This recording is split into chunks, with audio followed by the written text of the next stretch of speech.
Hello, everyone. Thank you for joining us today for the second episode of our CCUS Demystified series, looking at the CO2 commute. My name is Alex Krauka. I'm a deputy program director for the U.S. Energy Association. For those of you who aren't familiar, USEA is a nonprofit, non-lobbying educational association founded in 1924. So we're just over 100 years old now. We represent the broad interests of the U.S. energy industry by increasing understanding of energy issues both domestically and internationally. We represent the full gamut of the energy of the industry, from fossils to renewables to nuclear and everything in between. We serve as a resource convening stakeholders to share policy, scientific, and technological information to foster the advancement of the entire energy sector. Um, One of the ways that we do this is through our consensus program, which is what I work on, which seeks to build both a domestic and international consensus on the needs for and uses of various clean fossil energy technologies. So things such as CCUS, as we're discussing on this series, clean coal, hydrogen with CCUS, and a few others. We carry out this work through briefings and webinars like today, host workshops. We produce white papers and research reports with some of our partners. And then we also have a bi-monthly newsletter to help keep our stakeholders informed. Um, just a quick note on the logistics for today's meeting. This webinar is being recorded.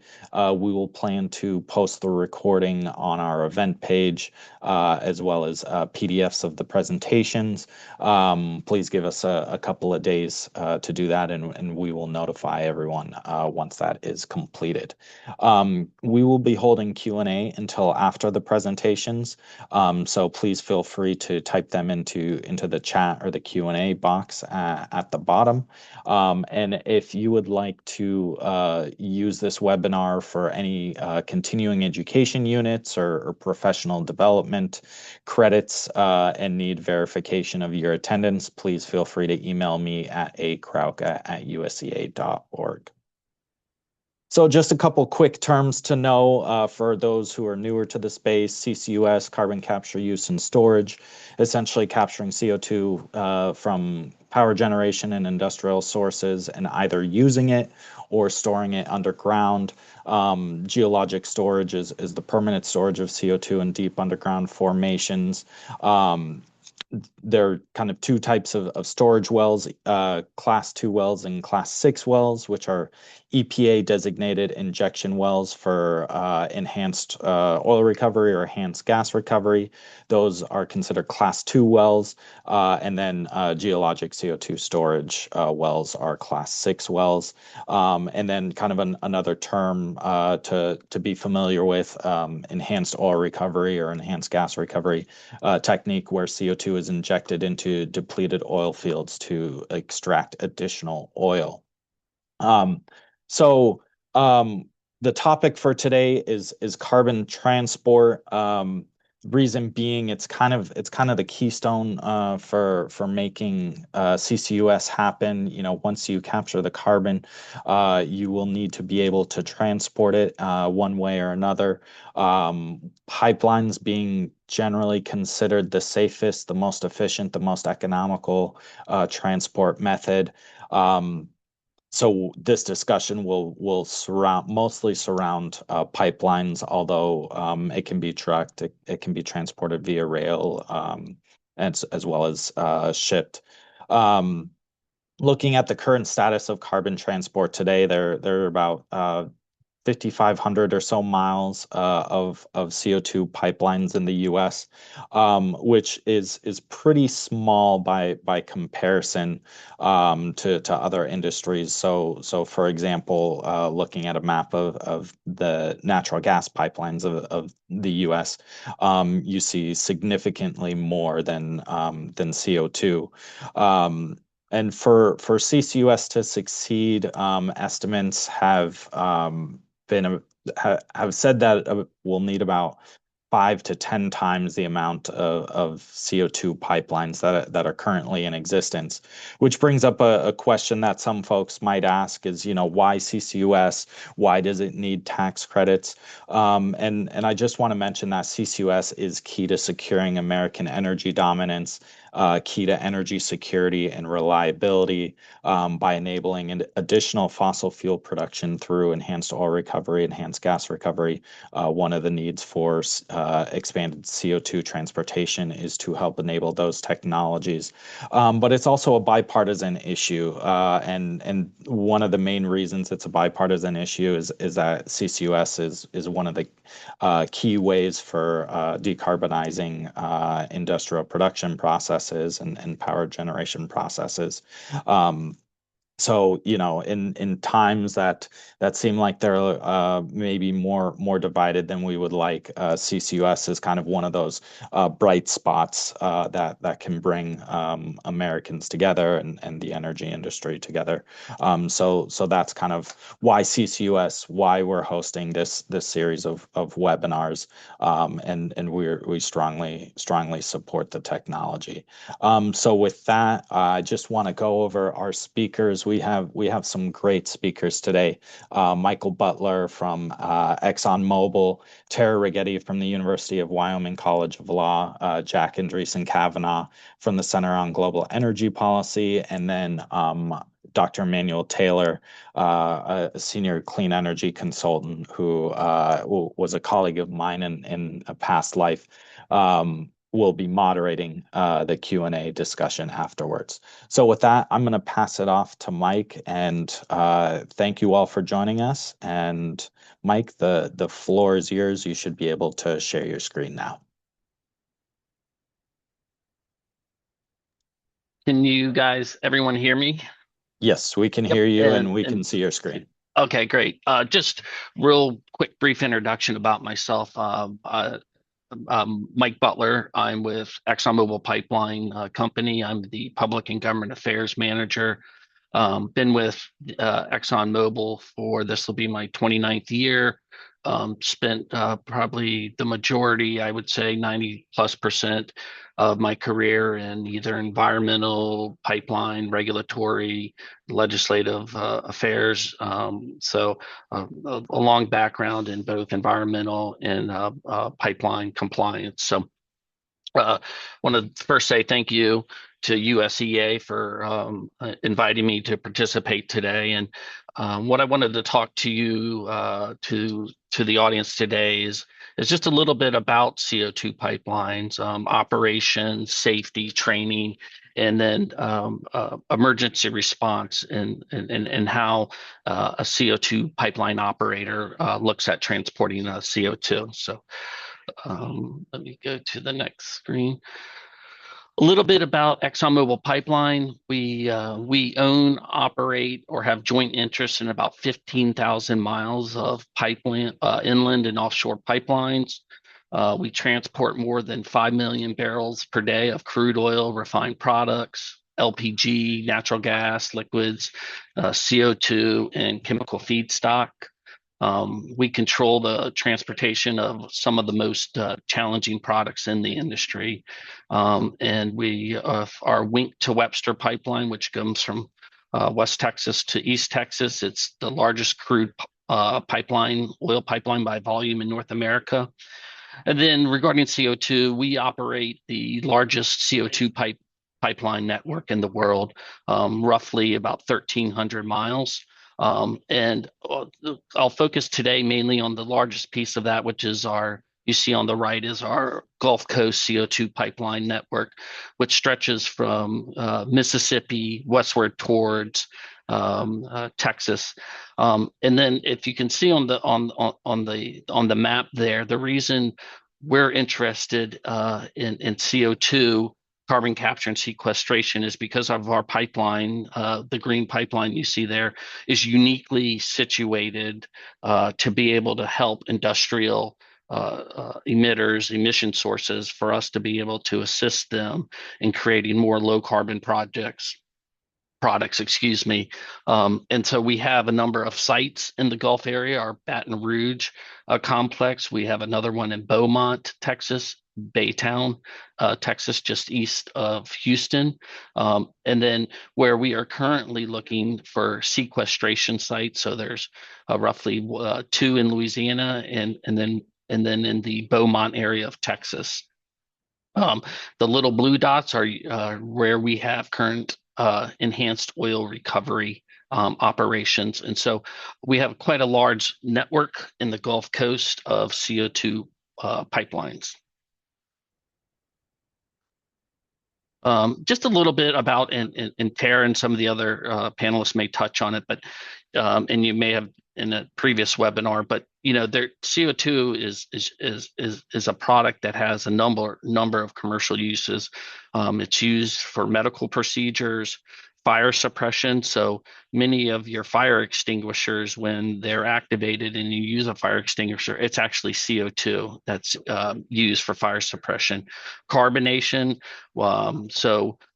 Any of your adult beverages or sodas, when you pop and you hear that sound, that's CO2 carbonation being used.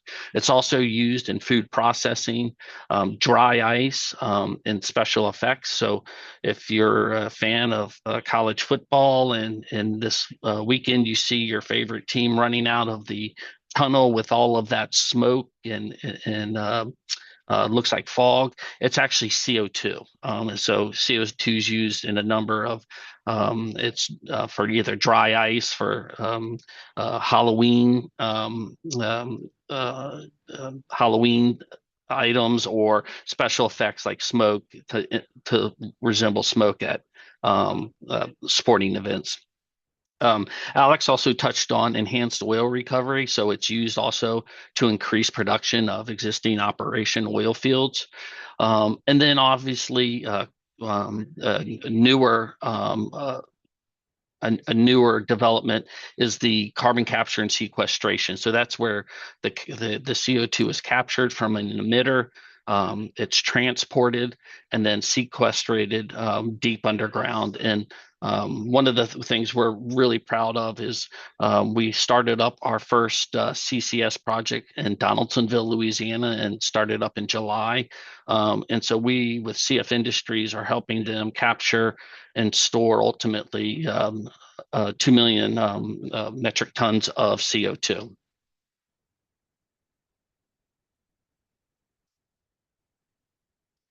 Just sort of touching on pipelines itself.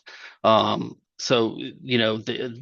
pipelines, these particularly CO2 in the Gulf area, provide a number of community benefits. So when we build or maintain CO2 pipelines, well-paying construction jobs. They also sustain jobs by enabling manufacturers to lower their carbon emissions to satisfy environmental regulations and compete in the global marketplace. So what that means is that U.S. manufacturers that can produce products with a lower carbon intensity enables them to compete in the global marketplace, where we're seeing more and more demand of low carbon products. So being able to help excuse me, large CO2 emitters remove CO2 from their products and make lower carbon intensity products enables our U.S. Manufacturers to compete globally, in fact. And then there's also state and local taxes, millions of dollars annually pipelines pay to go through various states and communities that we pay. And then landowner benefits, when we sign up right of way with the landowner, we obviously pay for the use of that land. So there's greater economic value to the land along the pipeline route. And then with that, once that infrastructure is in place, it can generally promote further economic investment and development. A little bit about pipeline safety for CO2 pipelines. So, CO2 pipelines, there's roughly, like Alex said, about 5,200 miles of pipelines that transport about 68 million tons of CO2 per year. and from about, if you look at the actual safety record of CO2 pipelines, they average about less than 5 reportable incidents per year. Of note, there have been no fatalities and only one recorded injury regarding CO2 pipelines in that time. And that was a contractor that was hurt. He hurt his foot during an excavation of a CO2 pipeline. So if you see on the chart, the incidents per mile, on top is the crude oil from 2020 to 2024. Refined products is in the light blue or aqua, if you will, and then the dark blue are CO2 pipelines. So CO2 pipelines actually have a very strong safety record when compared. On the right is data from the Pipeline Hazardous Materials Safety Administration, which regulates pipelines. And so you can see the average number of incidents of CO2 pipelines going back to 2001. You'll notice there's been 0 fatalities and 0 injuries recorded for that. And an injury or as someone injured as a result of the incident, which requires hospital admission and overnight stay. So while we take the operating of all pipelines, regardless of the product in our pipelines, what I can tell you is that CO2 pipelines have one of the best safety records when compared to other products. And then CO2 pipelines, some folks may hear in the news and may be confused saying they're not regulated. CO2 pipelines, most of the CO2 transported in the United States is in the supercritical phase.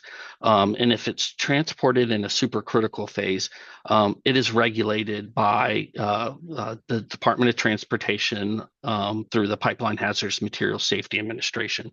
And so I won't go through these, but there is detailed regulations of pipelines that are that carry CO2 in supercritical phase, which the majority of CO2 pipelines in the U.S. do. And so many of them are already under regulation. They're audited. They have reporting requirements. They have maintenance, design, construction, operator qualification, pressure testing. The whole gamut of regulatory pipelines apply to CO2 pipelines today. And then emergency response, a big concern and a lot of questions by the public. Most people haven't heard about CO2 pipelines, though they've been in operation for a long time. And so there's a lot of questions about that. And the regulations require operators to have emergency response plans. So for CO2 pipelines, just like any other, operators are required to look at their lines, define the risk, and develop scenarios to say what if in case of an emergency, how would we respond? And so this helps identify, classify, and respond to emergencies effectively with detailed steps. We're required to have a number of emergency response drills with local emergency responders on a regular basis. And so that includes not only first responders, but local and municipal fire departments, county law enforcement, third-party response contractors, police, and other elected officials. And then we also follow an incident command system. So our operators are trained to participate in this and specific roles in what to do in case of an emergency.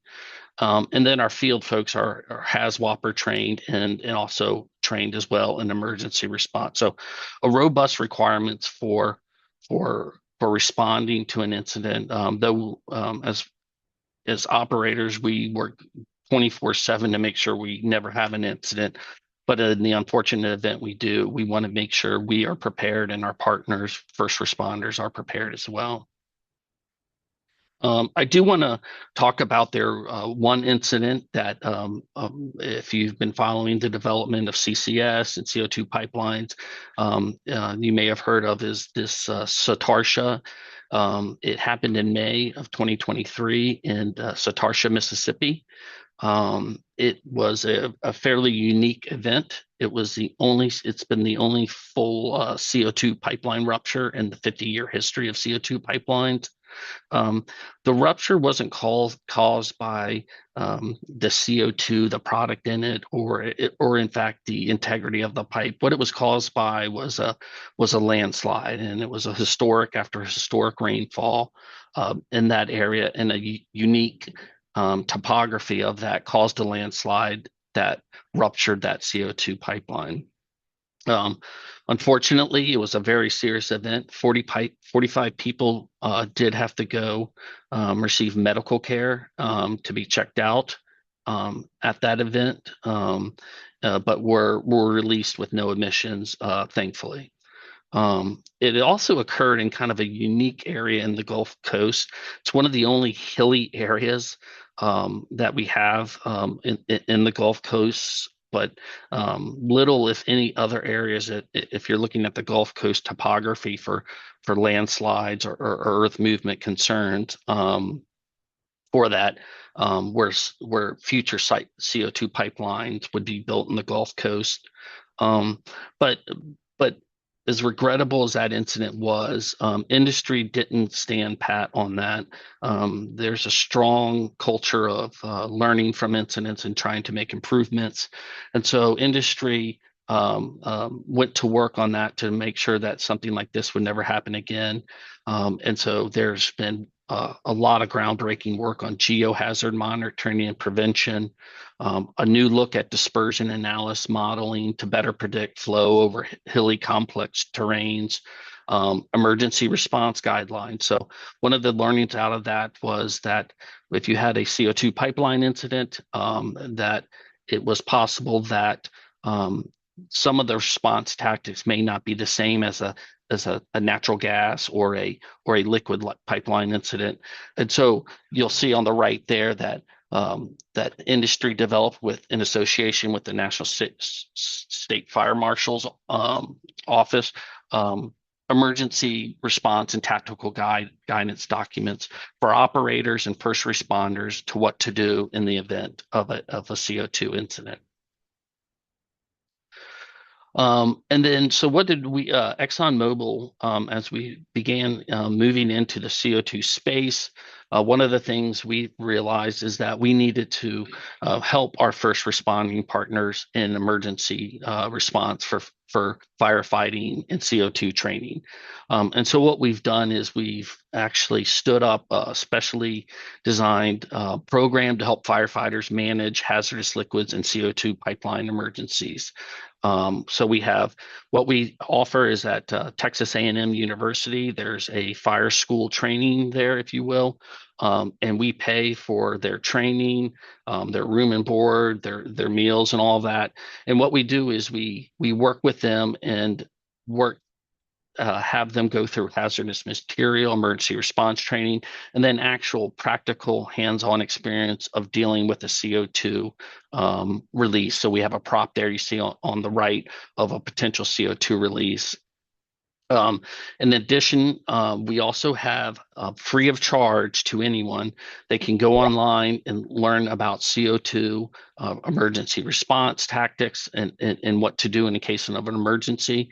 And so it trains first responders on what to do in case of a CO2 release. We just this past week held our 20th class at Texas A&M, and we have trained over 700 first responders on CO2 emergencies. And that not only includes the Gulf Coast, but firefighters from the Midwest. And we recently had 15 first responders from Canada come down and participate in the class with us. And so if I could, I want to show just a quick video of some of the training we do. It's just the life of a firefighter. You want to be able to tackle any situation. It's really awesome that Exxon has been able to provide that for us. It shows that it's not just talk. I'm gonna be honest with you, it's an adrenaline rush. We partnered with ExxonMobil to help introduce to the volunteer fire department how pipelines work. It's such a safe technology. The events happen so seldom. They have to rely on this kind of training to keep them prepared for it, to protect those local communities. Nowhere else in the country are first responders going to get the level of hands-on training that they get here. We're from Ascension Parish, Livingston Parish, St. James Parish, East Baton Rouge Parish, Iberville Parish. We're here at Texas A&M. This is the hub where we come and learn how to protect our residents. It was super interesting to learn about the CO2 pipelines. CO2 is fairly new to firefighters. It gives them an introduction so they'll know what to do if this situation ever happens again. CO2 is colorless, odorless, it has a low visibility. It makes it quite harder for students if they don't have specific clues to look for this type of leaks. We need to make sure people that surround the incident still getting that good amount of oxygen that hasn't been displaced by the CO2. There's been a lot of talk around the United States, around the Gulf Coast, about carbon capture, about CO2. It's the future of the industrial pipeline world. This is about protecting the environment and taking the lead to mitigate CO2 release in the atmosphere. So it's very crucial that they understand the characteristics of the chemicals or the gases they're dealing with. How to recognize the hazards, how to be able to utilize the tools that they have available to them so they can safely and effectively capture and control and extinguish these fires. You got chemicals and crude oil and natural gas. It's a whole different ball game. TEACS is the gold standard when it comes to training for firefighters. It's a real fire under pressure. I mean, you can't get that nowhere else unless it's for real. Credit to ExxonMobil. What a fantastic idea to get first responders trained who can actually go back and share their knowledge before an incident happens. As first responders, this is tremendous for us to be aware and to learn the techniques that it takes in order to make our people safe. That way when we go out there, we can be confident in what we're doing. It helps us become better as first responders to help other people. Just like any major league team, you got to practice as a team. And I want to thank ExxonMobil and Dan Barry for making it possible for us. I wish it would have been something we could have done 15, 20 years ago. Oh, this is awesome. Man, I'm having a good time. Thank y'all. Fire department were my heroes, and being part of that is just a dream come true.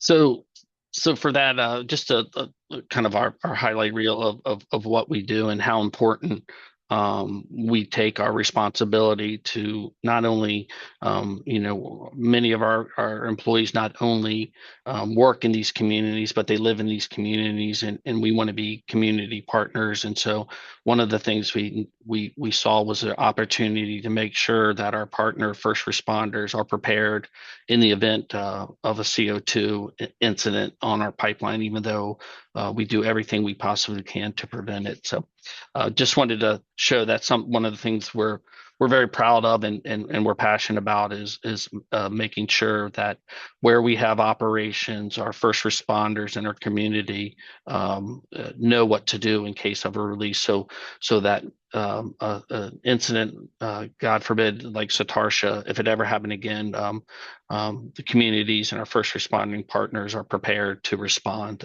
safely and prevent any injuries.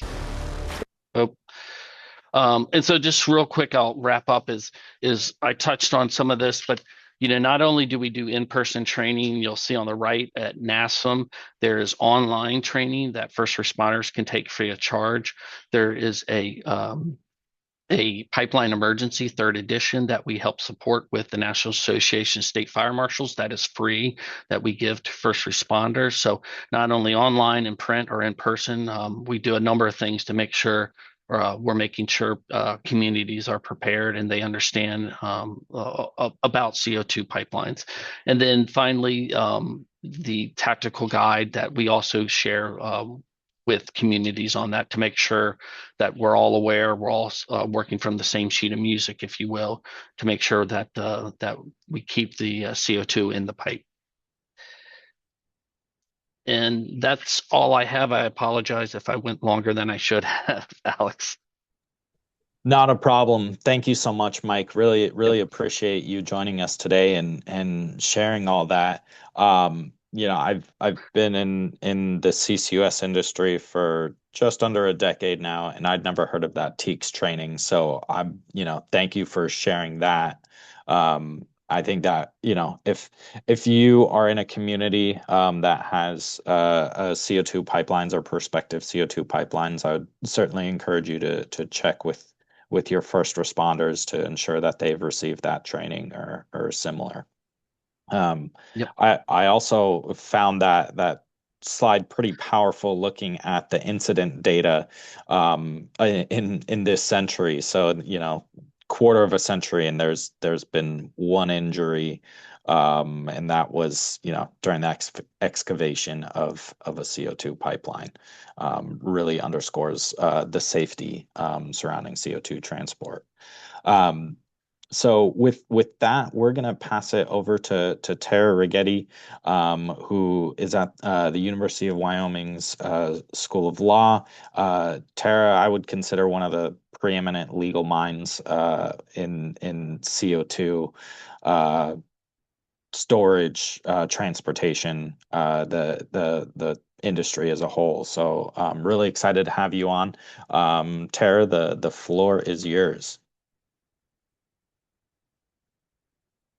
All right, can everyone see my screen and hear me? Yes, we can. Okay. Well, thanks so much, Alex, for that introduction. I also really enjoyed watching that video. It wasn't something that I was aware of either.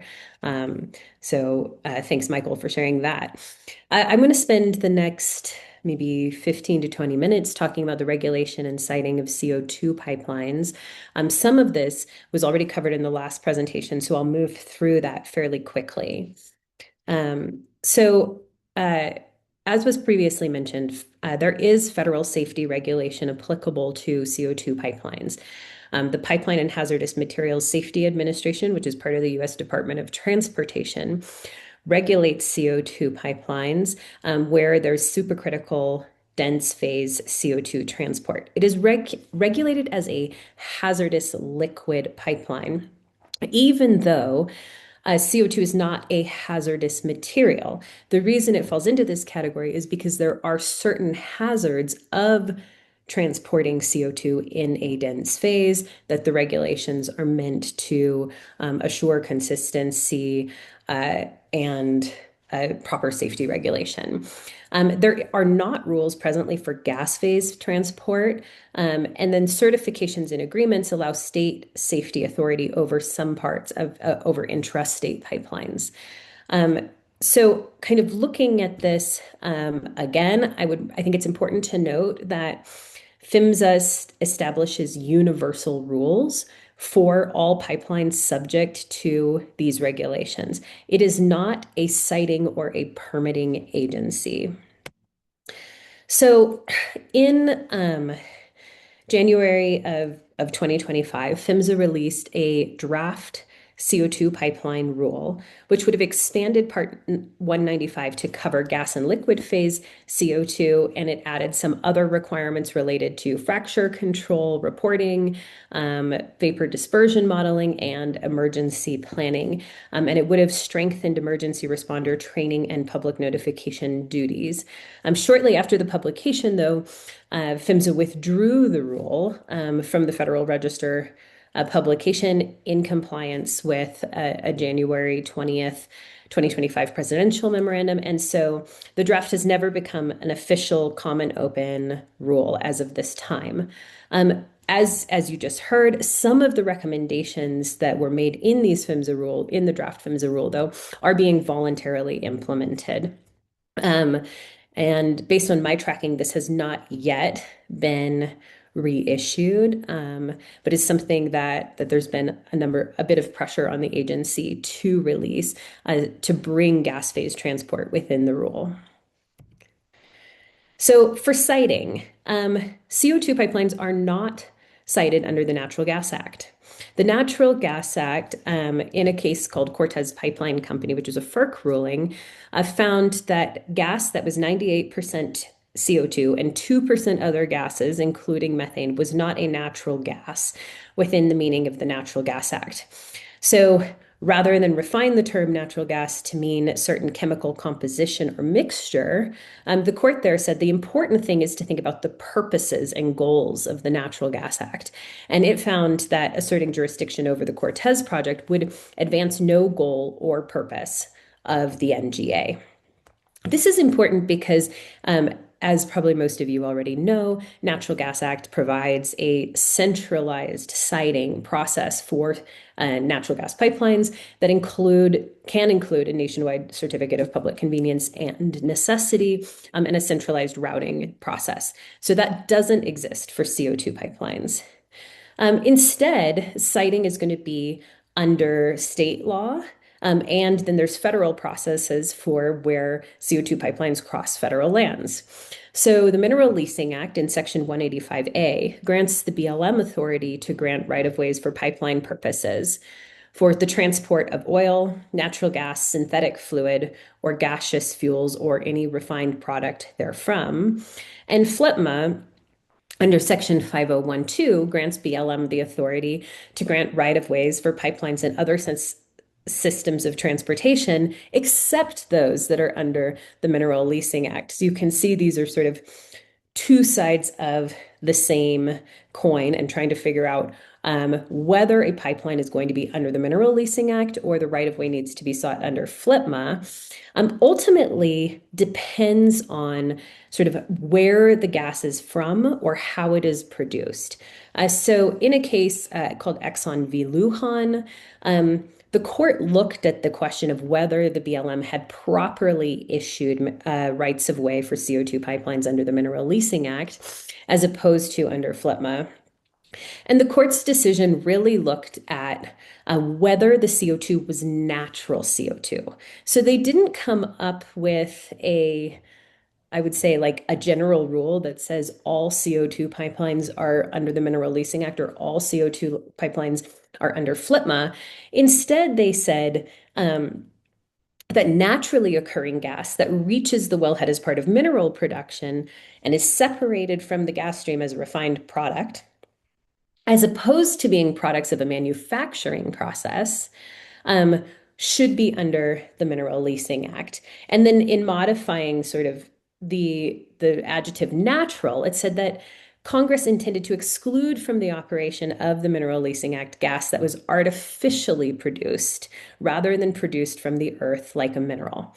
At the time, most CO2 that was being used and transported was coming either from the separation of gas streams or actually from production of geologically occurring CO2 that was native to the formations. And so most of it fit into this category of natural gases. But now with post-combustion capture, I think there's a real question about whether that would be considered manufactured or artificially produced CO2 rather than that produced from the earth like a mineral.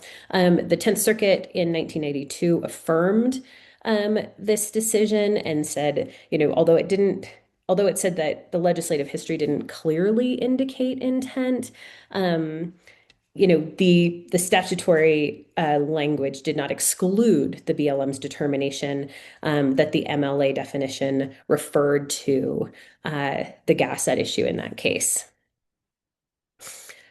Then there's the question of siting across private lands, and this is going to be determined on a state-by-state basis.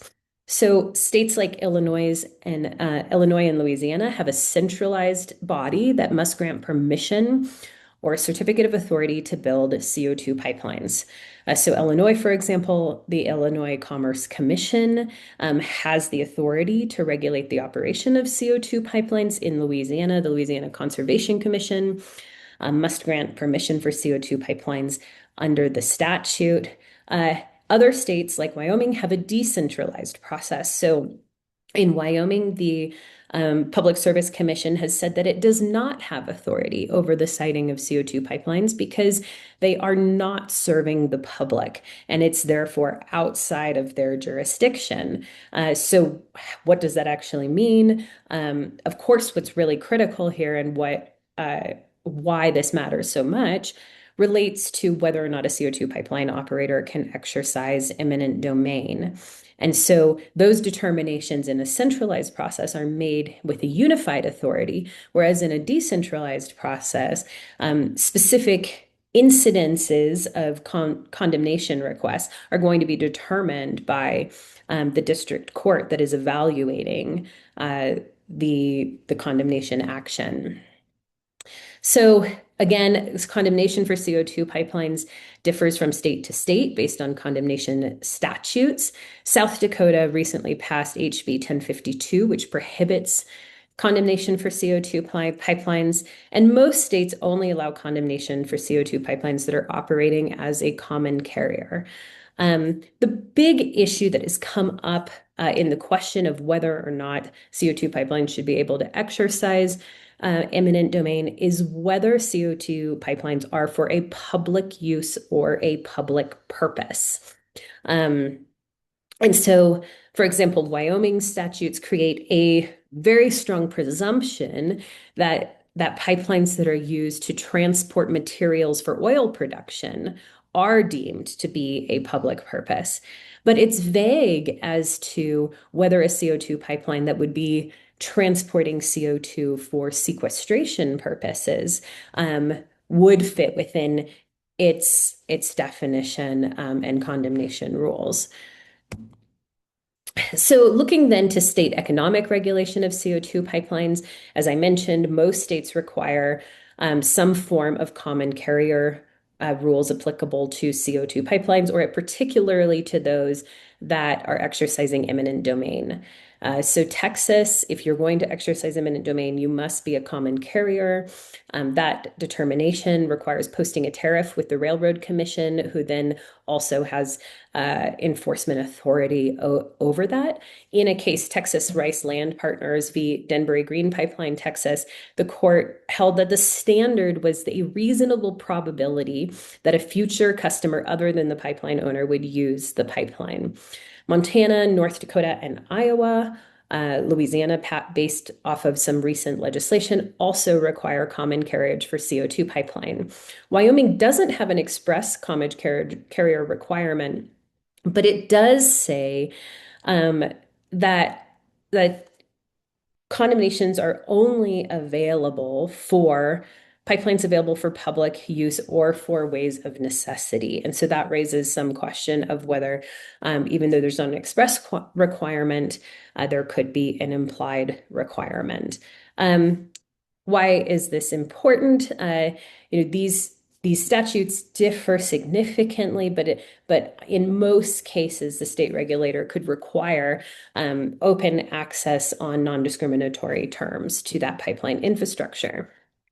The same is true for rights of way granted under the Mineral Leasing Act. This was really the underlying issue in Exxon v. Lujan, because the question was, if it had been issued under the Mineral Leasing Act, the right of ways in that case, and if that was proper, then the CO2 pipeline would have to operate as a common carrier.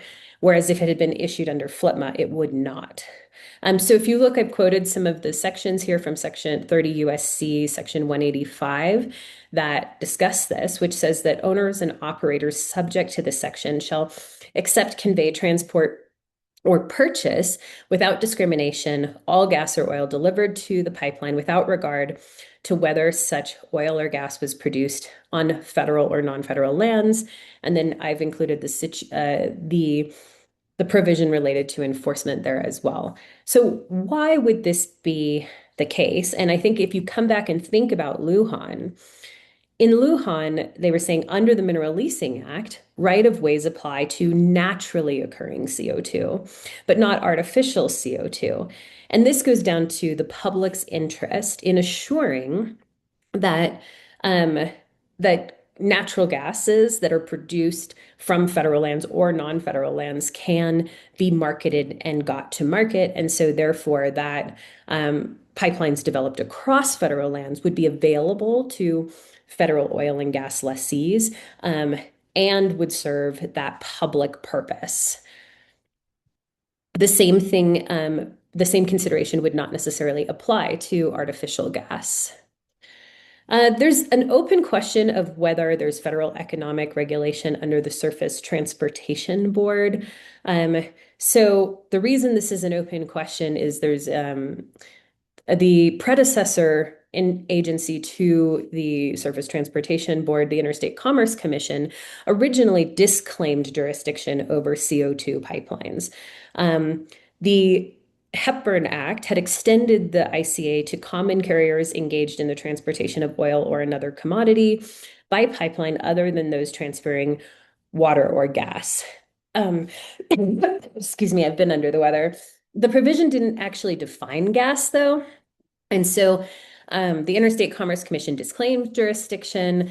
After that, there was the FERC decision in Cortez. Then there was a Government Accountability Office report that included CO2 pipelines as among the commodities subject to ICA regulation. Then with the Interstate Commerce Commission, or sorry, the ICA Termination Act, jurisdiction was given to the Surface Transportation Board, and it has jurisdiction over interstate transportation by pipeline or by pipeline and railroad or water when transporting a commodity other than water, gas, or oil. The STB actually only intervenes upon complaint. And so one of the reasons there hasn't been clarification of their jurisdiction in this area is that, at least based on my research, I could not find any indication that a complaint had ever been filed. And so they wouldn't probably opine on that in an advisory capacity. And so since there haven't been complaints filed, that hasn't been clarified. There's also a potential for Sherman Act claims to demand access to CO2 pipelines under what's called the Essential Facilities Doctrine. The Essential Facilities Doctrine is something that arises out of Section 2 of the Sherman Act. And it shows that you have to have control of the essential facility by a monopolist, competitors' inability practically or reasonably to duplicate the essential facility, the denial of the use of the facility to a competitor, and the feasibility of providing access to the facility. The main case that addressed this was St. Louis Railroad Terminal Association, which addressed transportation by rail lines over the Mississippi River in St. Louis. And the court's decision there, in some of their dicta, really talked about the public harm that could come from requiring pipeline companies to have to, or railroad companies in that case, to have to duplicate infrastructure, both in terms of cost, in terms of bisecting the community, and in terms of harms to consumers from lack of competition and access to market. This is, again, something that hasn't been applied in the context of CO2 pipelines.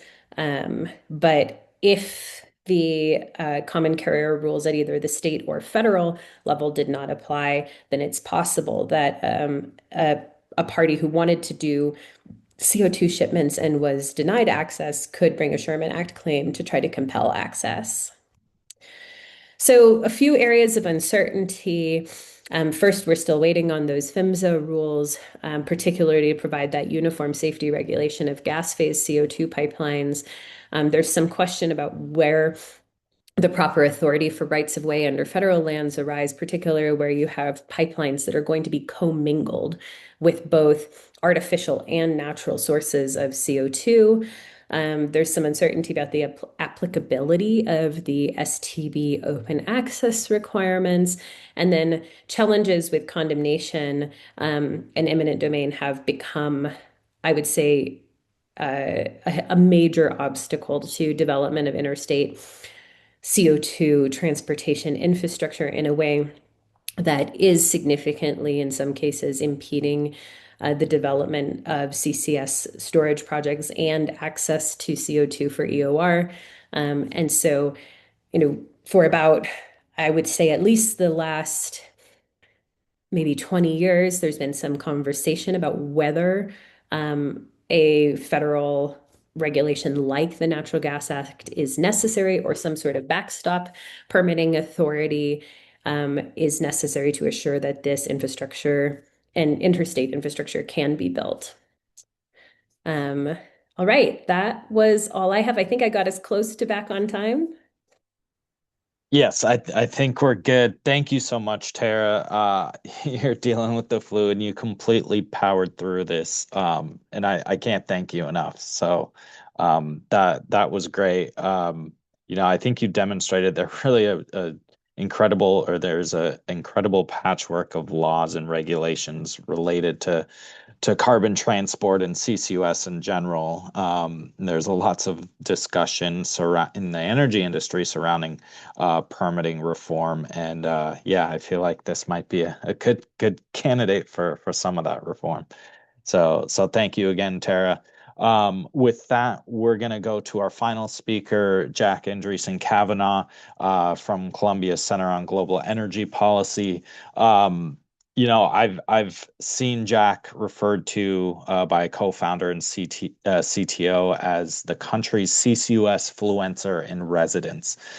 So I think we're in for a treat with Jack, and excited for him to share kind of his personal experience with CO2 transport. So with that, Jack, the floor is yours. Thanks, Alex, and thanks for having me on, and to my fellow presenters here. CCUS influencer, man, what I don't know whether to be terrified or happy that's how I'm done. But regardless, I'm glad to be here today. So I think Q&As and questions and back and forth is super beneficial in this, because there's so many things that are particular to projects or regulations or unique policies, etc. And so I'll be relatively quick in my remarks, and I don't have a presentation to accompany me. But I think before I jump into some of the policy pieces on CO2 transport, as a person who frequently and neurotically posts on social media about carbon management broadly, it's actually something that I've worked with in my personal life as well. So I'm from a small town in Nebraska, and we have a family farm just outside of a town called Glenville, and we received a portion of the Trailblazer project that retrofitted a natural gas pipeline to carry CO2 from a number of different bioethanol facilities across Nebraska and Kansas for storage in Wyoming. The Tallgrass project, rather. That was a really interesting experience. I think that it's one of the few positive examples that you can point to of a project actually getting built in the United States, a new CO2 pipeline, one that crosses state lines, getting built in the United States. But I do think it's important to note that it's a bit of a unique scenario.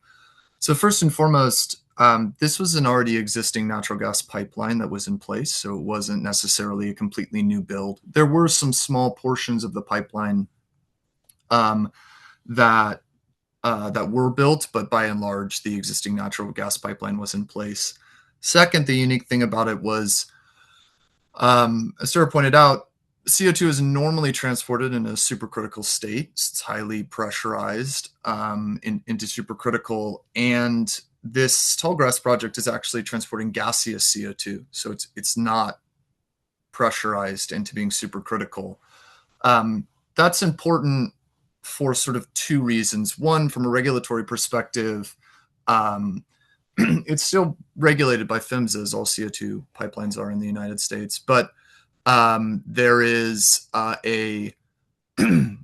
because you're going dry gas to dry gas, or gaseous state natural gas to gaseous state CO2, you don't have to go through a full environmental impact statement. Instead, you go through a lower environmental review, which is just less arduous from a regulatory perspective. And secondarily, going from gaseous CO2 to gaseous natural gas to gaseous CO2 also limits the amount of structural retrofits that you would need to do within a pipeline. As I understand it, at least in talking to operators, it's technically possible, but cost prohibitive to be able to completely retrofit a dry gas pipeline, whether it's natural gas or any other gas that you're pumping through it, into a supercritical pipeline that's related to the actual materials, the lining of the pipeline itself to be corrosive resistant, as well as the gaskets themselves that would need to be replaced across the entirety of the pipeline. So you have two unique scenarios: one, existing pipeline, and two, the dry gas to dry gas option, which was clearly an intentional move by the folks over at Tallgrass. There was a recent AP article that was written that included some pictures and a couple comments to me about the pipeline. My family was incredibly excited to receive the CO2 pipeline on our family farm. We send corn that we produce to bioethanol. And so being able to be part of the infrastructure that would also transport that CO2 safely for storage in Wyoming rather than hitting the atmosphere was a big encouragement, or was a big reason why my family wanted to participate, alongside of the good faith efforts by the tall grass development team, as well as Bold, Nebraska, on how the different landowners within the remit of the pipeline would be compensated for having the infrastructure on their land. And so I also think it's a unique area where there's been a lot of pushback from communities across the Great Plains and the Midwest on CO2 pipelines. And Bold, Nebraska has led quite a few of the pipeline efforts. But in this case, Tallgrass and Bold, Nebraska actually work together on the community benefits plans, with Bold, Nebraska leading that charge. I think it's a good example of how we can build things and we can get large community buy-in. So from my personal perspective now, like branching out a little further into the sort of interesting dynamics that CO2 transport takes up in the policy and political zeitgeist, we've seen a lot of challenging efforts across the Great Plains and Midwest to build CO2 pipelines, many because of the reasons that Tara laid out in her presentation. But one interesting piece is the sort of political angle of some of the pushback, which is, one, you have environmental groups that are concerned about the environmental disturbance and degradation associated with CO2 pipelines and the safety of those pipelines. And then you also have farmers who are concerned about federal government overreach, namely in eminent domain. And so a lot of the pushback you see here in the town halls or whatever it may be is actually across the political spectrum in a way that is unique to CO2 pipelines. And then that has like upstream effects into how the political nature of this works out, which I'm happy to talk about a little more in Q&As if people would like. But I think squarely from a policy standpoint, there is essentially one large federal program that targets CO2 pipelines, which is called CFIA. It is a program to support capital expenditures associated with CO2 pipelines. It's about $2.3 billion, I believe, or 2.5. That program has not had any money go out of it yet, and that's not due to the fact that people aren't interested in it. It's due to the unique fact that in order to access the CFIA grant program, your pipeline has to go across state lines. It has to be an interstate pipeline. And as Tara noted, there are severe regulatory challenges associated with building interstate pipelines due to the lack of federal siting and permitting authorities that we do have in other forms of pipelines like natural gas and oil. So there is a policy directly related to reducing the costs associated with capital expenditures on CO2 pipelines, but one that is not able to be accessed due to the regulatory uncertainty. Second, like with most things in carbon management, it all goes back to the 45Q tax credit, which is a tax credit for the capture of CO2 out of power industrial facilities or with direct air capture out of the ambient air. As it sits right now, 45Q is $85 a ton from industrial facilities, which would include bioethanol, for direct geologic storage or for utilization, whether into a long-lived product or for something like enhanced oil recovery. At $85 a ton, you see projects like bioethanol and gas processing in the money to be able to reach final investment decision and be deployed, which is why you've seen most of the CO2 pipelines across the Midwest anyways directly tied to bioethanol. And then gas processing has also been a large driver of CO2 pipelines, namely in the Gulf Coast region. And then the third and historically largest driver of CO2 pipelines in most CO2 pipelines in the United States, that is to say the majority of the 6,000 miles or so, are within Texas and Louisiana, as well as some in Wyoming and North Dakota, directly related to enhanced oil recovery. So at $85 a ton, you get some CO2 pipelines built for enhanced oil recovery. That is highly dependent on the dollar amount that oil is currently going for. Right now, the cost of oil is too low for large-scale adoption of enhanced oil recovery. Second, you see bioethanol and gas processing being deployed at $85 a ton. Outside of that, you maybe get a little of ammonia, which we've seen the largest ammonia facility in the world is slated to be built in Louisiana, associated with ammonia production and carbon capture for storage. You get a little hydrogen production through two pathways, autothermal reforming and steam methane reforming. And outside of that, you don't really get much carbon capture deployment. That is a function of two things. One, just the cost of capture. So things like steel and cement, lime production, the cost of capture associated with those technologies is just too high. It's higher than $85 a ton, and so you don't see carbon capture equipment getting put on. But even if there are some facilities that you could imagine for something like cement and maybe lime, you might be able to get somewhere around $85 a ton, maybe 85 plus enhanced oil recovery. Transportation remains a choke point in the ability for the deployment of CCS broadly across the United States, because even if a facility is able to make the carbon capture part of the equation work, if they don't have pipeline access or they can't build pipelines, whether that's to enhance oil recovery or to CO2 storage, it doesn't matter how cost effective their capture solution is. So as you look across the broader carbon management space, in order for CO2 pipelines to get built, the incentives for carbon capture, which at the moment are 45Q, private offtake, so someone like a Google in Illinois willing to take the price premium for the natural gas CCS facility in the power sector. And then finally, in the future, international trade agreements like the Carbon Border Adjustment Mechanism would also have could also have a slight premium associated with products produced with lower carbon methods, including carbon capture. And so, whether through some combination of private offtake, 45Q, and trade policies or low carbon fuel standards, or some other incentives to deploy carbon capture, whatever that final revenue is from those different streams, it has to pay for the cost of capture, the cost of transport, and the cost of storage.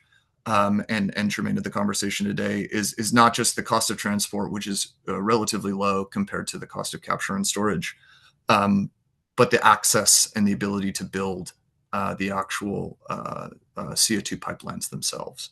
So in summation, thank you again, Alex and the United States Energy Association for having me on, and my fellow presenters. Proud to have a CO2 pipeline on the family farm, and happy to talk about all the sort of policy ways that they could get built. Great. Thank you so much, Jack. Really appreciate you making it today and joining us. And always awesome to have kind of that personal perspective that some of us who grew up in the Seattle area and live in DC may not have experienced. But as you mentioned, a lot of times kind of Q&A panel discussions are the most entertaining and interesting part of these webinars, so I don't want to hold anyone back from that. I'm going to pass the mic over to Emmanuel, who's going to moderate this panel discussion. We've had questions come in during registration. We've had a lot of questions come in during the Q&A, and Emmanuel's kind of been sifting and kind of combining certain questions and whatnot to help facilitate this discussion. So with that, Emmanuel, the floor is yours to moderate. Awesome. Thanks so much, Alex. Just want to quick check and make sure everyone is able to hear me. Okay, awesome. Great. Thanks, Michael. I see your thumbs up. Well, thanks again for all of the comments and the remarks, and I want to also thank all of our attendees for the excellent questions that have come in so far. And also thanks to our speakers too, who have been working to address some of those questions, even as the presentations have been unfolding. So what I'd like to do is just quickly take a few minutes, if we can, to go through some questions that I believe we've received some answers for already. I want to try to see if I'll repeat the questions. I'll basically repeat what I believe I heard as a response to them, and we can take a few minutes to discuss them before we move on to the ones that are unaddressed. Sound good? All right. Appreciate it, everyone. So first off, there was a question about causes for CO2 incidents. And I believe, Michael, in your remarks, you talked about the history of incidents related. You also talked about Satartia, the historic rainfall, the landslide, as well as the terrain and some of the learnings from that. So I just want to take a second to revisit that and see if there was anything else that you wanted to add related to that particular question. I would just add that if you look at the totality of all pipeline incidents, pipelines, it's critical that operators manage them and be good steward of them. But one of the things you'll find, and this is not CO2 pipelines, I will say, is third-party damage. That's where industrial or farmers and all of that inadvertently strike pipelines, and that's one of the leading causes of that. And that is why it's so important that pipeline operators are out in the communities, that the pipelines are marked, and public awareness and community engagement of letting people know that their pipelines are there. So those CO2 pipelines have a wonderful safety record, but pipelines writ large, if you will, third-party damage is something that we work very diligently to protect, and not only protect our pipelines, but protect community. So I'm curious, just a quick follow-up in terms of community engagement. You talked a lot about the safety trainings that take place for first responders. So I'm wondering in your community outreach related to these third-party incidents, is there similar kind of training or outreach that you typically conduct? Yeah, there in the base case, there's a regulatory requirement for operators to have a public awareness program, and that requires them not only to have signage where pipelines are with a phone number, what's in the pipeline, where people can call and ask questions. There's mailings to say, hey, there is a pipeline within your area. Here's what we do. Here's contacts. What industry, though, post Satartia was already working towards is sending mailings and pipeline markers are not enough. And so industry about 2 years ago came out with a new recommended practice called stakeholder engagement. And what that is it's a more of a holistic program where it says, pipeline operators not only have to make people aware of their pipelines, but they need to make efforts to engage with the community, make them aware of what we're doing. If there's a new pipeline, trying to find solutions that work for not only the pipelines, but the community as well. And so one of the programs that we have is I highlighted was our TEACS training is part of that is engaging the community and making sure it's more of a partnership with that. And so I think what you'll see is industry is beginning to implement that recommended practice around community and stakeholder engagement, that there's more opportunities, it's more of a partnership, and that they're aware of where those pipelines are, the services we provide, and how we can collaborate together. Because ultimately, public safety is paramount to the public, but it's top of the list for pipeline operators. Fantastic. Michael, definitely appreciate those insights. So we had a question that came in around the Trailblazer project, and Jack, you mentioned the oversight or the compliance to PHMSA that's still required even in these CO2 natural gas to CO2 gas to gas conversion incidents. So I believe that answered the question, but if there's anything else that you wanted to comment in that regard, just wanted to take a quick opportunity. No, other than yep, all CO2 pipelines for safety are federally regulated through PHMSA. We have a safety shutoff and safety system on the farm that the AP story. I'll link in the AP story in the chat, but you can see the see the safety system on the farm there. Awesome. Appreciate that. And I also appreciate you highlighting some of the differences in, say, for instance, like the technology upgrades that would be required if we were going from, gas to critical phase and things like that. So I think those insights were really helpful and appreciate the insights that you offered there. All right, we'll jump to our next question. So this question came in regarding the delays in the rulemaking around PHMSA, the updated recommendations. And Tara, in your remarks, you gave us some thorough insights regarding these updates. You also mentioned things like some of the voluntary compliance that's already happening in the industry. The question that came in particular was about whether or not the uncertainty or the delay regarding the rulemaking may be having an impact on the timing of projects and whether or not developers are making the choice to move forward. So, Tara or others, if you all have any insights or comments that you'd like to provide in that regard, we'd love to hear from you. Michael may have more insights on projects moving forward. I have not seen projects that were already planned and in progress stall waiting on the PHMSA rules. I think, though, that the delay in putting out the PHMSA rules does implicate issues of social acceptance and public perception of the safety of CO2 pipelines. And so even though there has been a lot of voluntary compliance, I think particularly after the Sacharsha incident, CO2 pipeline operators have been very proactive in updating their practices, particularly with regards to emergency planning, as Michael mentioned. I think that it creates some consternation, especially for something that's technically complex and somewhat like epistemically opaque to for members of the public to see this, that there had been a proposed regulation and that now there's no regulation, and feel comfortable that there is an adequate and comprehensive safety regulatory framework in place. Yeah, if I could just dovetail, I agree with Tara's comments, and one example of some potential delay is in California. There was a pause moratorium, if you will, on CO2 pipeline construction until PHMSA issued their new CO2 regulations. ExxonMobil Pipeline currently doesn't have any projects there, but that was one.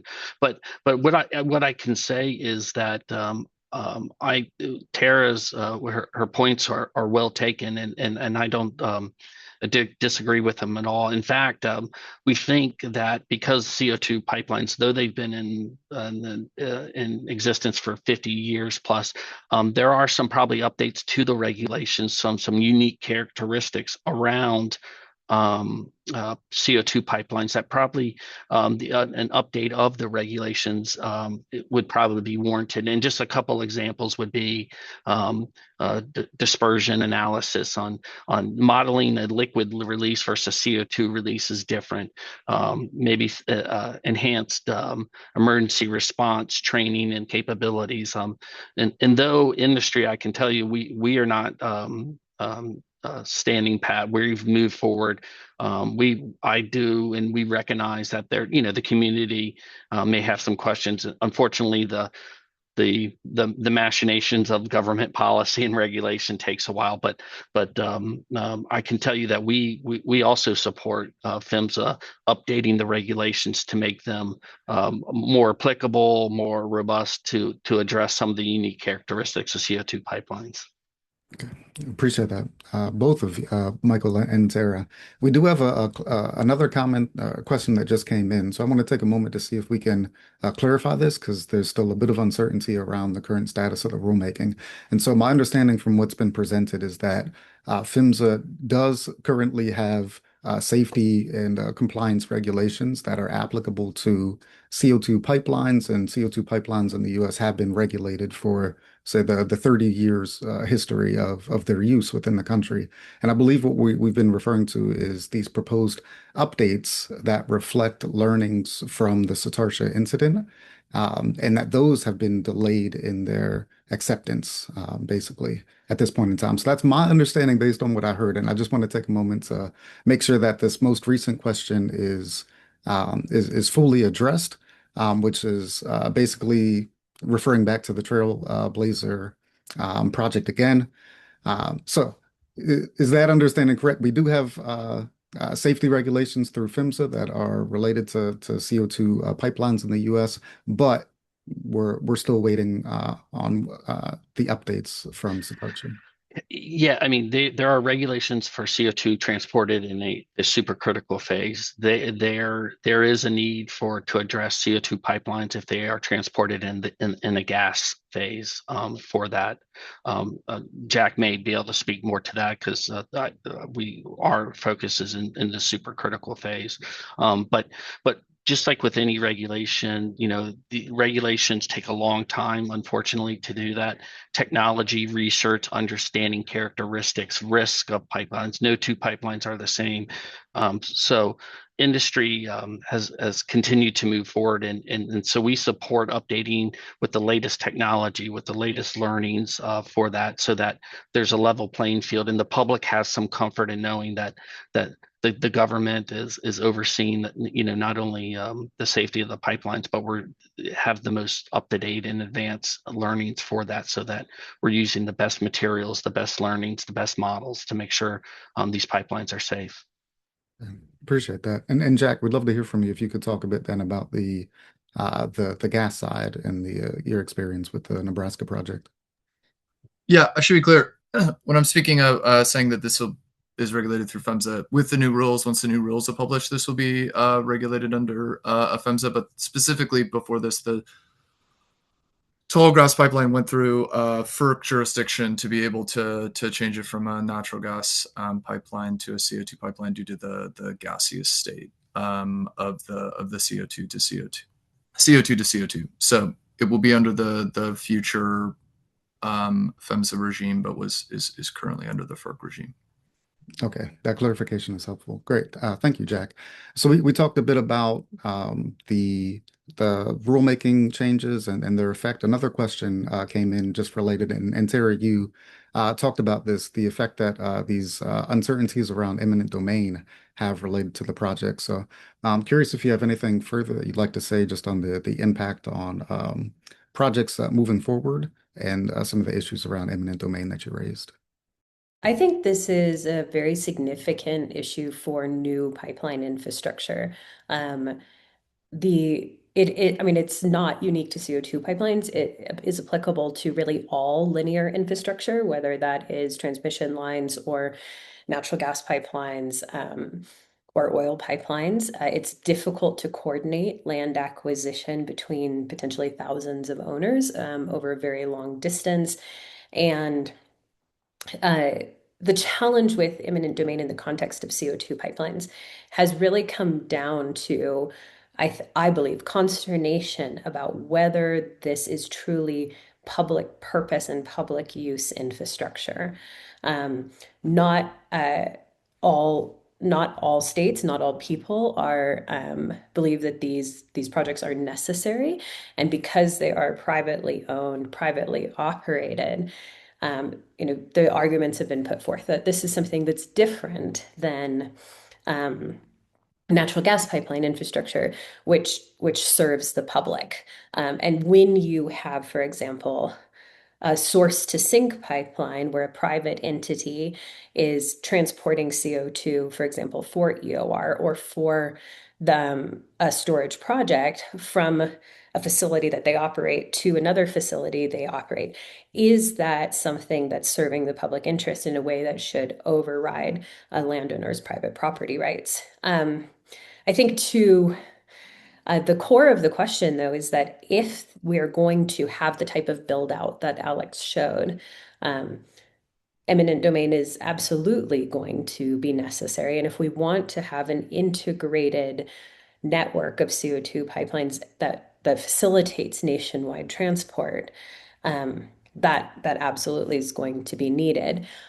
I will say that in Iowa, particularly, there's a great project that the University of Iowa has that's tracking all the litigation around that, where individual landowners are contesting condemnation and actions regarding that. And so, whether that will ultimately preclude construction of that pipeline because of inability to get the rights of ways that are necessary for it, I think is still a question. Yeah, no, I think that makes perfect sense, and I'm glad to see that there are places where these cases are being tracked and that that information is available, so we can see the way that the conversation continues to evolve. So thank you, Tara. There were a couple of technical questions that came in. I'm hoping that maybe we can clarify these quickly. I see we have about 10 minutes left, so we'll try to get through as much as we can. And thanks for all the additional questions that continue to come in as well. So there's a question around CO2 purity levels and the impact that they have on the approximate lifespan and the operation. So I know it's been noted that there's been a long history of operations so far in the US, and we've heard about things like natural gas to CO2 conversion. So I'm under the impression that these systems can be quite robust, but I'd love to hear more if there are some more specifics that could be offered from any of you.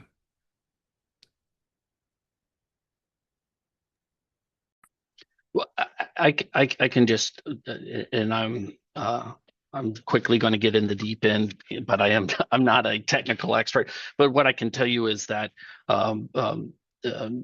because of some unique characteristics of CO2, there's certain things that there's certain specifications that you want as a transporter of CO2. One of the things, one is water. You want to make sure you're monitoring and that before that CO2 is introduced into the system, that there's little to no water in it. Other constituents are parts of the CO2 you want.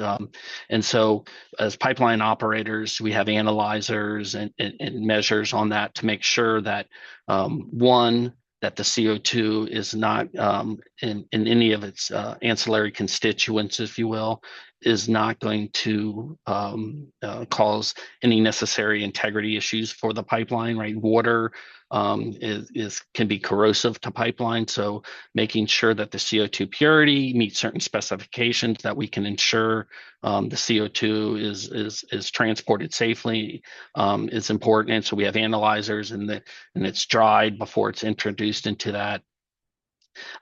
As well as I touched on CO2 that's used for commercial purposes.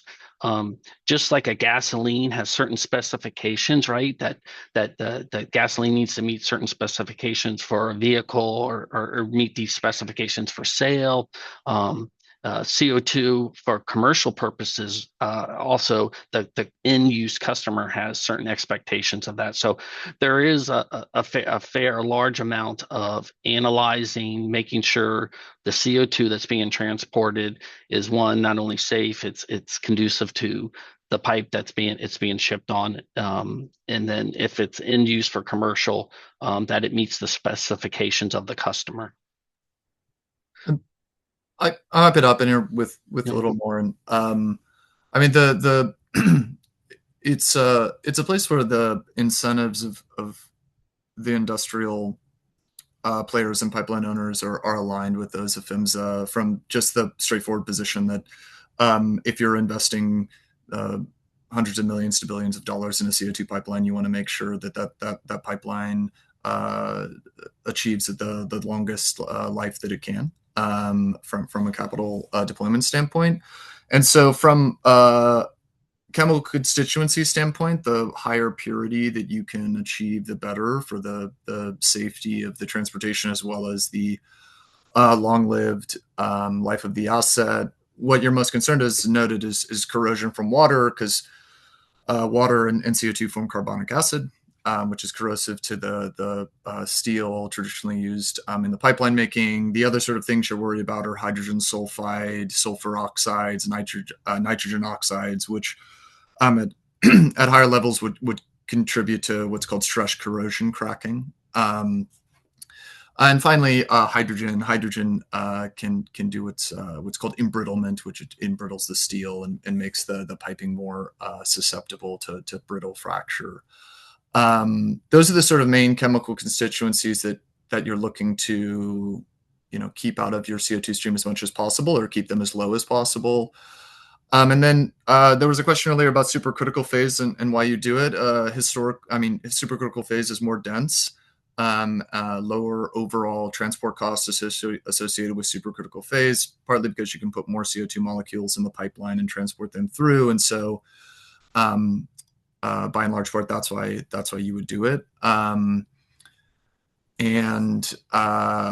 But within that supercritical phase, other things that you're looking at in terms of like operational and flow effects is you want to make sure that hydrate formations are not caused, which can block the pipeline. So you get like gas hydrates, which are sort of like ice-like solids, which can accumulate on the inside of the pipeline. And then with impurities like nitrogen or methane, you actually decrease the density of supercritical fluids and increase the viscosity, which can result in a higher pressure drop, so more energy. You need more energy to push through the pipe. And then that also increases the amount of compressor power that you need associated with it. So there's like a long list of things that industry is well aware of and PHMSA is well aware of associated with this. The incentives are aligned to make sure the purity stream stays high and the pipeline is able to live a long, safe life of transporting CO2. Great, Jack. Yeah, appreciate those details there. I think it is important to recognize that, right? We want to be able to transport it economically. People want to be able to use a high quality product, and we care about the longevity of all of the systems that support that. And so keeping those incentives aligned helps to make sure that things operate well and in a way that's safe and economical. Definitely appreciate that. A few more minutes here. There were some questions that came in. Michael, in your initial remarks, you talked about some of the benefits of this CO2 industry and in particular decarbonized products that can become more globally competitive. And Tara, in your remarks, you talked about future customers for CO2 pipelines. So I'm wondering if we could just take a moment to explore that space and maybe think about what are those products that are enabled? What are those value streams that we're enabling here? And what do those future customers look like? So I think future customers, at least in the context I used it, which was in the Texas court's evaluation of whether a pipeline was open for service for hire. The court was looking at whether there was the possibility of transporting CO2 for another party in the future. The court specifically said that to be determined that the pipeline would be operated as a common carrier, filing a tariff with the Railroad Commission was sufficient as long as there was a reasonable probability that others could use the CO2. And you didn't need to have present commitments or offtake contracts. But going towards kind of the bigger vision for that, and Jack spoke a little bit about which types of capture are efficient right now with the $85 credit where it is. But I think as we see greater adoption of post-combustion capture technologies and that these are getting installed, there will be growing demand for CO2 transport to access a number of different markets, both for enhanced oil recovery, for sequestration projects, and for other utilization cases like those that Michael spoke about. Whether that's other industrial manufacturing or food and beverage type uses. And so I see the vision of creating really a backbone infrastructure that would allow for free movement of CO2 as being in place to enable these kind of uses. Whereas the network of pipelines we see today was developed primarily from a source to sink standpoint to connect sources of naturally occurring CO2, or in the case of the Chute Creek facility in Wyoming, a separated CO2 from a naturally occurring gas stream to EOR facilities that could utilize that CO2. And so the sort of fragments that you see of those unique segments were built off of those models. They weren't built to connect into areas where you have concentrated industrial sources. Yeah, great. Thank you, Tara. And Michael, you showed a diagram that did talk about infrastructure that could be used to connect into industrial sources. So I'm wondering if you have any thoughts on sort of future customers, markets, and what's being enabled. The map I showed was right. There's I think most of the participants on the webinar here, there's a large industrial footprint in the Gulf Coast region.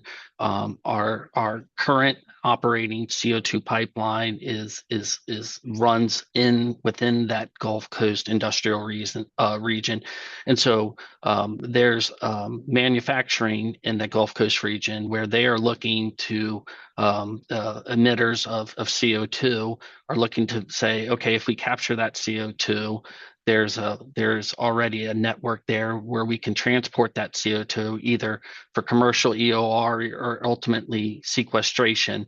But what it gives them is these manufacturers, say ammonia, which is used for fertilizer, or steel.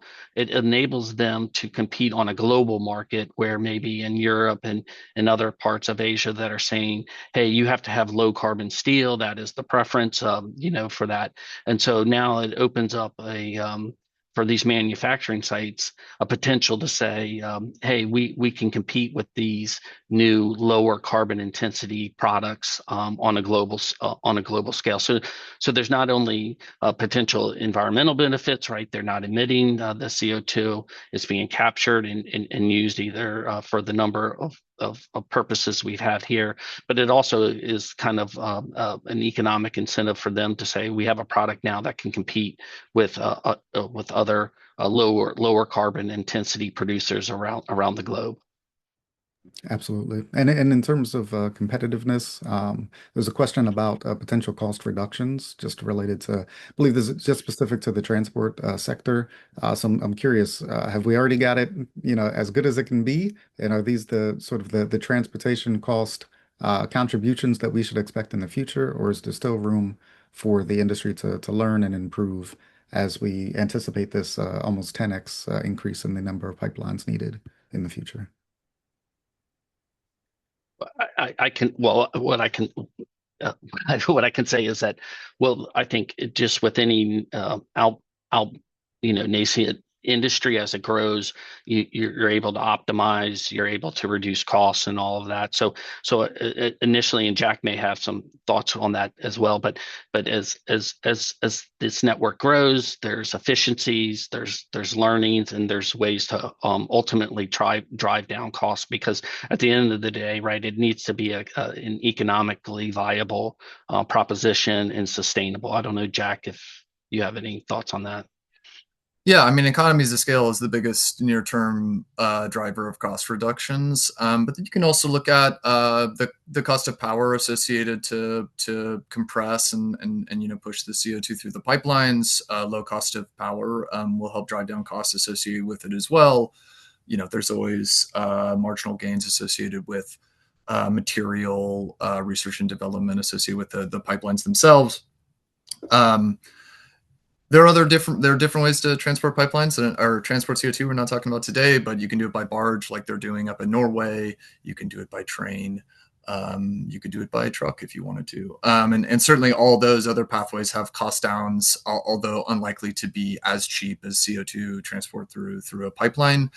The best estimates I've seen, and this also matters if your pipeline is onshore or offshore. There are variabilities here associated with it, but the best sort of research I've seen on this is $10 to $30 a ton for transport costs, which is incredibly low compared to capture cost when you look at a cement facility, which is coming in the ballpark of $150 a ton just for capture. And so relative to the cost of capturing, transport and storage are low, but certainly economies of scale and overall broadly available cheap power would also help with the cost downs.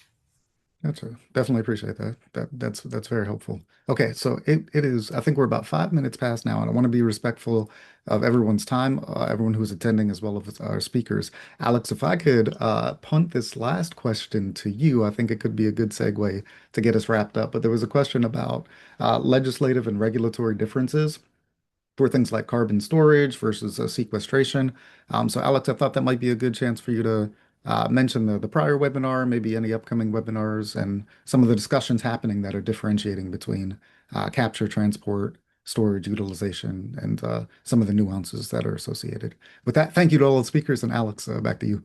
Great. Thanks, Emmanuel. Yeah, as I mentioned at the beginning of this, this is part two of a four-part series on CCUS. So we had our initial intro to CCUS webinar about a month ago. You can see that on our website. As I mentioned, this webinar is being recorded. We'll post it on the event page for this page, and then in about 3 weeks' time, aiming for December 10th, we're looking to have kind of a storage and enhanced oil recovery session, and then we'll cap off this series in the new year with a state case study. So those announcements will be coming soon. Again, thank you everyone for joining us. Thank you so much to our speakers. This has been a great series of presentations, talks, and Q&A discussion. Unfortunately, we couldn't even get to all the questions that came in. I think that just shows the interest and engagement of folks. So with that, thank you everyone for joining us. I wish you a good rest of the week, and happy Thanksgiving coming up here shortly. So thanks all. Thank you.